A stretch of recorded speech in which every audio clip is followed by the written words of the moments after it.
Ainsi donc, vous êtes sortis de l'arche. Vous avez osé sortir de votre abri avec conjoint, fils et belle-fille. Et vous avez ressenti le besoin de venir invoquer le nom du Seigneur. D'où vient-il ce besoin de nous tourner vers Dieu? D'où vient-il ce désir de nous reconnecter avec notre foi, notre Église, notre paroisse?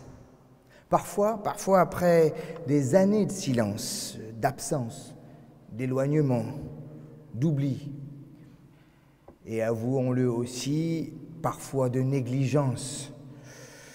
Et là, d'un coup, enfermés dans nos arches respectives, nous avons été nombreux à envoyer nos messages vers l'extérieur, comme d'autres ont lancé des corbeaux ou des colombes, en espérant retrouver une terre ferme, un lieu à habiter sans avoir peur, une terre pour y planter notre vigne et boire notre vin. Il paraît que beaucoup de Parisiens quittent la ville pour acheter un lopin de terre à la campagne et que c'est le moment d'acheter dans Paris parce que tout le monde s'enfuit. J'imagine que nos appels vers Dieu relèvent à la fois de la nécessité de trouver un appui extérieur quand on se sent un peu ballotté par la houle des événements que nul ne maîtrise, d'une nécessité de retrouver la terre ferme quand on se rend compte qu'il n'y a rien de certain et que la confiance en prend un sacré coup. Ah, quand je pense à tous ces avis péremptoires des experts qui défilent à la télé ou des conseils scientifiques qui continuent de prendre des décisions à notre place en essayant de nous infantiliser. Mais aussi, je pense qu'il y a dans cette quête de Dieu une quête du lien. Quand on se sent un peu seul, isolé, enfermé, et je sais qu'il y en a qui l'ont vécu douloureusement, de se sentir tout seul, au fond de leur arche. Un besoin de sentir les autres, de se sentir appartenir à une communauté, à une famille. Ce lien, cette présence qui nous a tant manqué et que nous retrouvons avec tellement de joie ce matin. Je comprends également la nécessité de réfléchir pour trouver du sens à tout ça. Ne pas mourir idiot, ne pas laisser ni le mal ni la peur triompher dans nos vies. Ce besoin d'intelligence et de méditation qui, je l'espère, ne se démentira pas. Du fond de nos arches, le besoin de Dieu pouvait se comprendre relativement facilement. Mais ce qui est moins naturel, moins évident, c'est le choix volontaire de Noé de bâtir un autel pour le Seigneur dès sa sortie de l'arche. D'une manière étonnante, c'est même la première chose que Noé fait en sortant de l'arche, sans que cela ne lui soit demandé d'ailleurs. Je voudrais vous faire réagir à cette question, et je m'adresse là aux gens qui ont la possibilité de pianoter, qui sont chez eux, qui regardent ce culte, qui participent à ce culte. J'aimerais vous faire réfléchir et réagir à cette question. Où est né ce désir, cette décision de Noé de construire un autel pour Dieu en sortant de l'arche?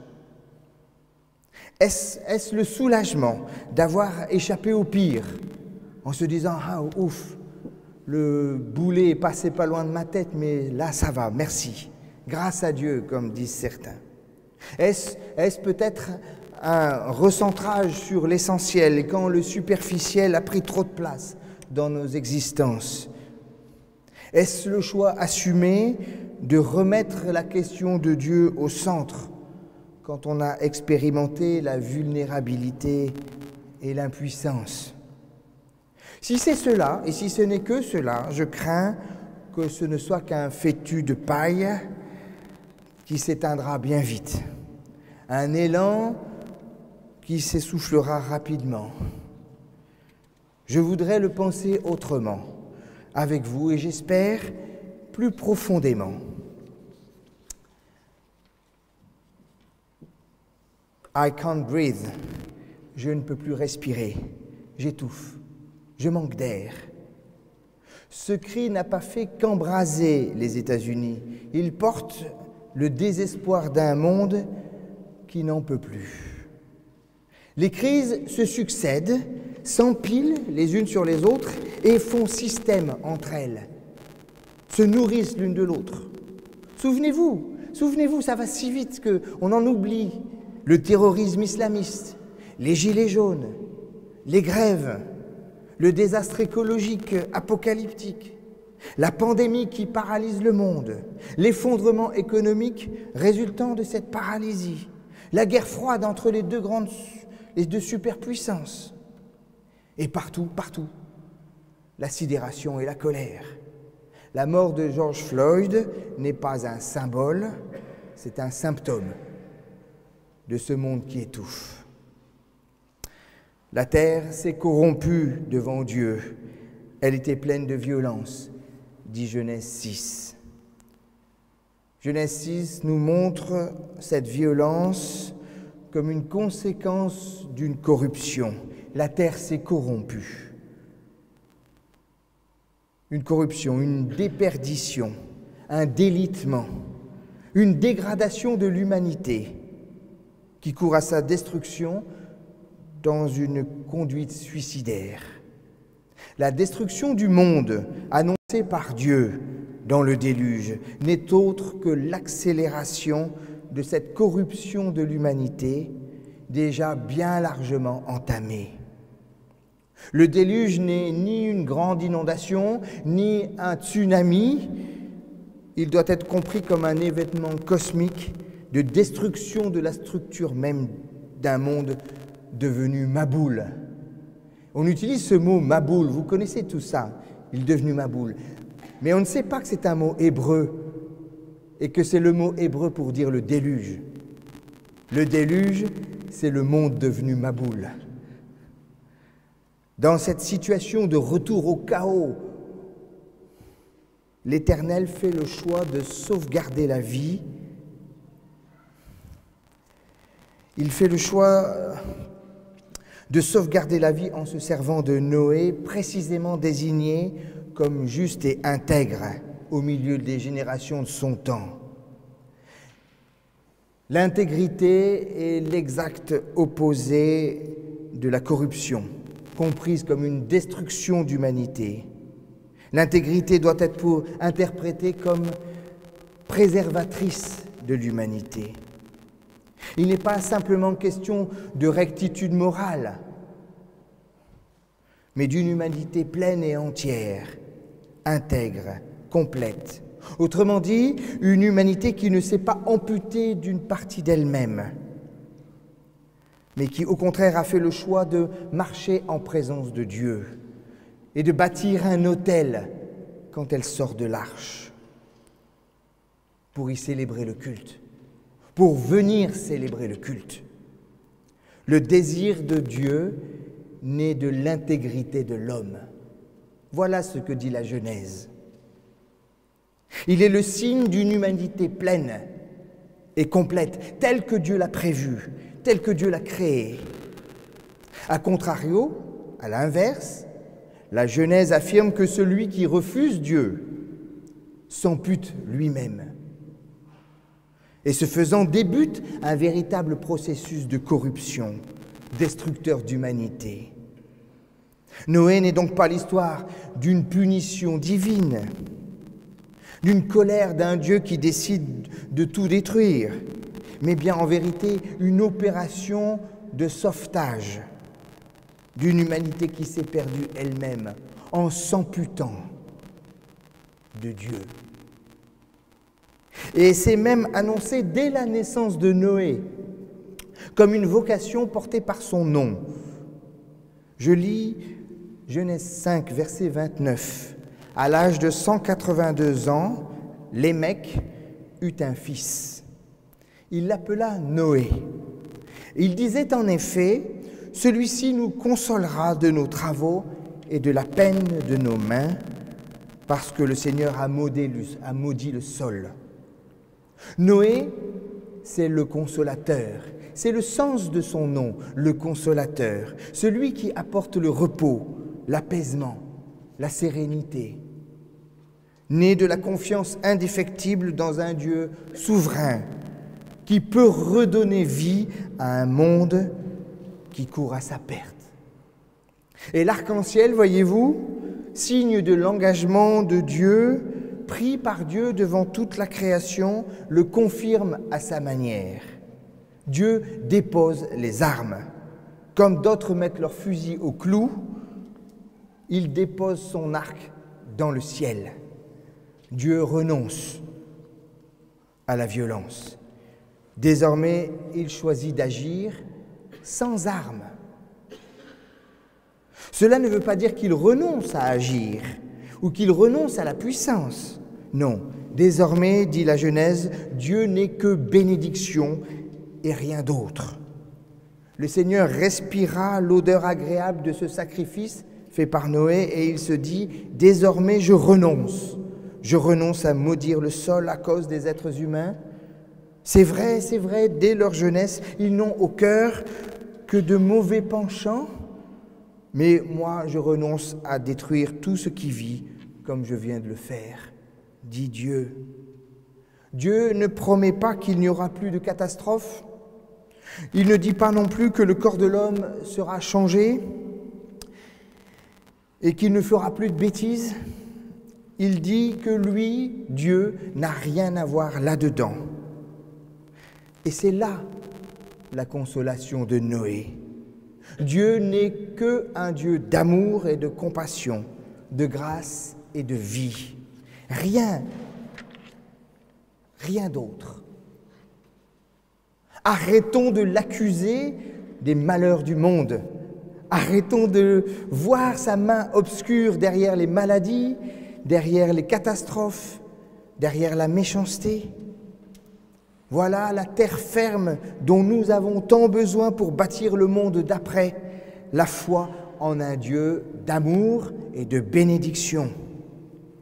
Un Dieu différent qui renonce à la force, à la violence, à la puissance qui écrase et qui domine. Voilà pourquoi il faut commencer par bâtir un autel pour célébrer ce Dieu-là, celui de la vie et de la grâce, qui seul pourra nous aider à maintenir le monde hors du chaos. Parce que, de fait, le cœur de l'homme n'a pas changé. Pas plus celui de Noé que celui des hommes d'après le confinement. Comme beaucoup, j'ai bien peur que le monde d'après soit comme le monde d'avant, mais en pire. Au niveau économique, au niveau politique, au niveau écologique, au niveau industriel, comme au niveau de la vie de la communauté humaine. Pour moi, l'image la plus parlante du monde d'après se dévoile dans cette infirmière de 50 ans qui a été applaudie tous les jours à 20h et qui déverse sa haine en insultant et en caillassant les policiers, tout en essayant de se faire passer pour une victime. Je ne peux pas m'empêcher d'y retrouver Noé qui, après s'être comporté en homme intègre, sauvant l'humanité d'une disparition promise, célébrant la victoire de Dieu sur la puissance du chaos dès sa sortie de l'arche. Noé, cet homme intègre et juste qui marche avec Dieu, va profiter de la liberté retrouvée pour se laisser aller dans un grand n'importe quoi. Il ouvre grand les vannes de la liberté, comme une digue qui cède sous la pression trop longtemps contenue. Noé fut le premier cultivateur, dit la Genèse. Il planta de la vigne, très bien. C'est pas moi qui vais le critiquer d'avoir planté de la vigne. Il but du vin et il s'enivra et se mit complètement nu à l'intérieur de sa tente. Comme quoi son intégrité n'avait rien de bien moral. La fête des retrouvailles de la liberté se termine par une malédiction. Cham, paye le prix fort et se retrouve maudit à cause de son père, à cause du dérapage de son père. Dans l'évangile de Matthieu, on peut retrouver une lamentation de Jésus à ce sujet.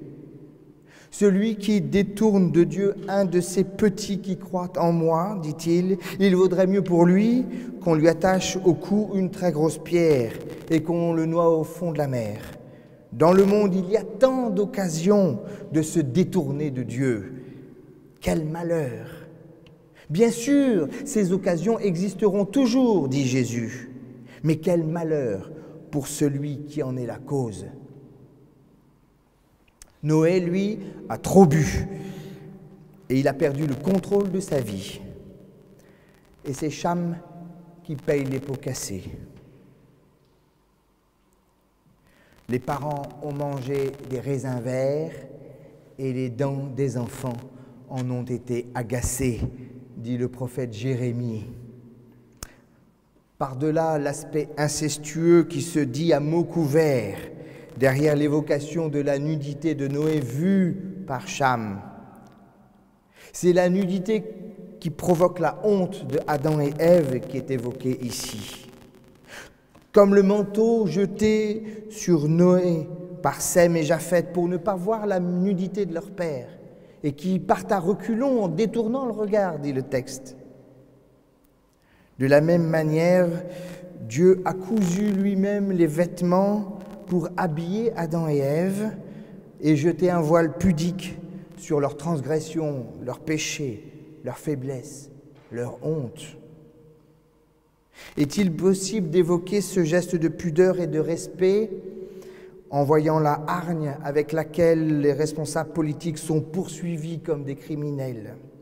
Plus de 68 procédures pénales, sans parler des commissions d'enquête parlementaires et des procès médiatiques instruits à charge pour alimenter la vindicte populaire. Certes, nous savons tous qu'aucun n'a brillé par sa clairvoyance pendant cette période que nous venons de traverser douloureusement avec eux.